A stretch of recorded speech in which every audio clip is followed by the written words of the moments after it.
사람들의 관심을 끄는 방법. 제5장입니다.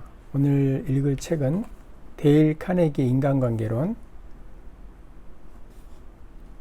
2부에 사람들이 당신을 좋아하도록 만드는 6가지 방법이 있는데 5번째입니다. 사람들의 관심을 끄는 방법. 오이스터 베이에 있는 대통령 관저로 시어도어 루즈벨트를 찾아가 본 사람이면 누구나 그의 다양하고 광범위한 지식의 놀라움을 금치 못한다. 가말리엘 브래드포드는 이렇게 말했다. 주제가 카우보이든 루즈벨트 자신이 이끌었던 기병대든 뉴욕의 정치인 혹은 외교관이든 간에 루즈벨트는 할 말이 있었다.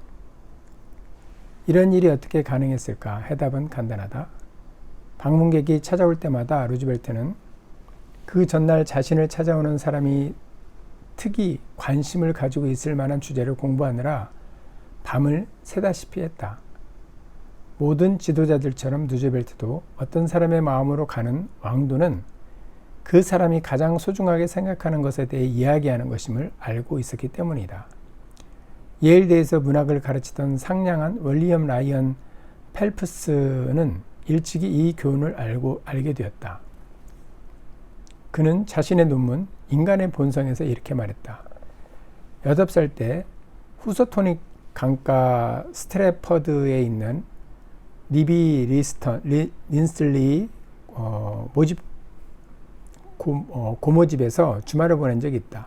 한 중년 남성이 어느 날 저녁 찾아왔다. 고모와 정겹게 토닥거린 다음엔 내게 관심을 보여주었다. 당시에 나는 보트에 미쳐 있었다. 그분은 정말 재미있게 그 주제에 대해 나와 이야기를 나누었다. 그분이 가시고 난 후 나는 그분에 대한 인상을 쏟아냈다. 대단한 분이세요.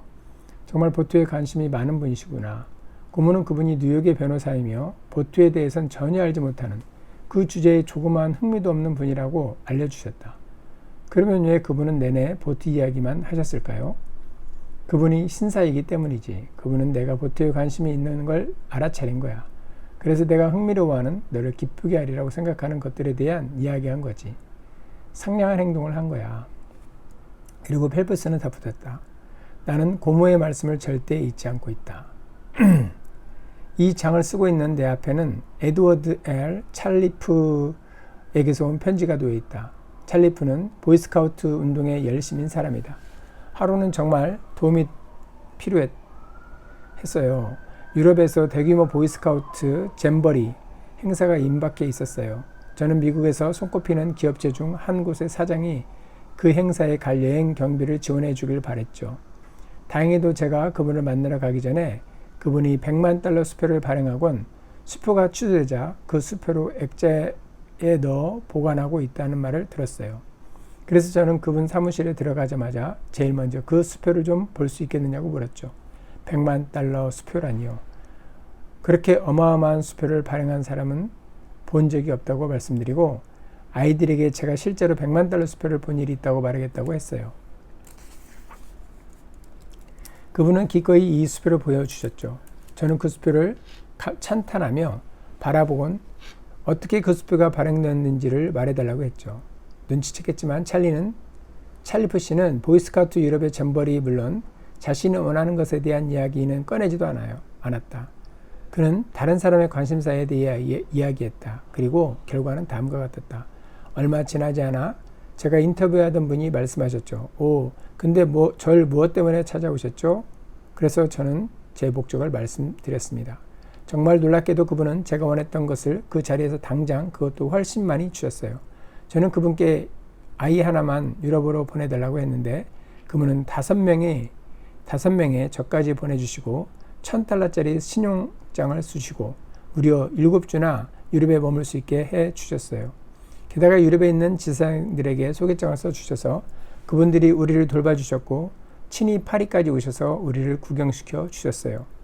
그리고 그 다음부터 계속해서 저희 아이들 중 부모가 안 계신 아이들 몇몇에게 일자리를 주시고 있고요. 우리 그룹에서 여전히 활발한 활동을 하고 계시죠. 저는 알고 있습니다. 그의 관심사를 몰랐더라면 먼저 그 주제로 분위기를 띄우지 않았다면 지금보다 그에게 다가가기가 10배는 더 어려웠을 겁니다. 이 소중한 방법이 비즈니스에서도 적용될 수 있을까? 한번 알아보자. 뉴욕 최고의 빵 제조사 중 하나인 디보노이 앤 선스의 헨리 G.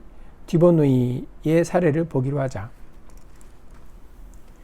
디보노이 씨는 뉴욕의 한 호텔에 빵을 판매하러 노력해왔다. 그는 4년 동안 매주 매니저를 찾아갔다. 매니저가 다니는 사교 모임에도 나갔다. 심지어 호텔에 투숙해서 아예 살기도 했다. 모두가 빵을 팔기 위해서 했다. 하지만 실패했다. 인간관계를 배운 후 디보노이 씨는 말했다. 그러다가 저는 전략을 바꾸기로 마음먹었습니다. 저는 이 사람이 어디에 관심을 갖는지, 그의 마음을 사로잡고 있는 것은 무엇인지를 찾아보기로 했습니다. 저는 그분이 미국 호텔인 연합이라는 호텔 경영자들의 모임에 나간다는 것을 알게 되었습니다. 그분은 그 단체의 회원에 만족하지 않고 넘쳐 흐르는 열정으로 인해 그 단체를 대표하는 회장이 되고 나중에는 호텔인 국제연합회에도 회장이 되셨습니다. 어디에서 모임이 열리더라도 그곳에 계셨죠. 산을 넘고 사막이나 바다를 건너는 건 문제가 되지 않았습니다. 그래서 다음날 그분을 뵐 때 저는 그 모임에 대해 이야기를 꺼냈습니다. 대단한 반응을 이끌어냈죠. 대단한 반응이었습니다. 그분은 그 모임에 대해 30분이 이야기하시더라고요. 목소리는 열정으로 넘쳐 흘렀습니다. 저는 이 모임이 그분의 취미이자 평생의 열정이라는 것을 너무나 분명히 알 수 있었습니다. 그분 사무실을 떠나기 전 그분은 제게 그 단체 회원권을 파셨습니다. 그러는 동안 저는 빵에 대해선 한마디도 하지 않았습니다. 하지만 며칠 후 그 호텔 직원이 제게 전화를 했습니다. 샘플과 가격표를 가지고 오라고요. 그 직원은 저를 환영하며 말했죠. 우리 사장님께 무슨 짓을 했는지를 알 수 없지만 사장님은 확실히 당신에게 넘어간 것 같아요. 생각해 보세요. 4년 동안이나 그분을 쫓아다녔죠. 그분 호텔에 빵을 납품하려고요. 아마 지금도 그러고 있었겠죠.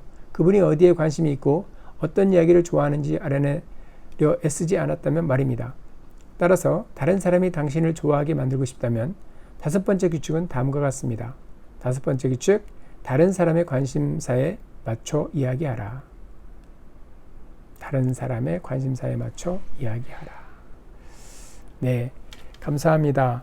저의 관심은요, 영상을 촬영하고 또 영상을 찍는 거예요.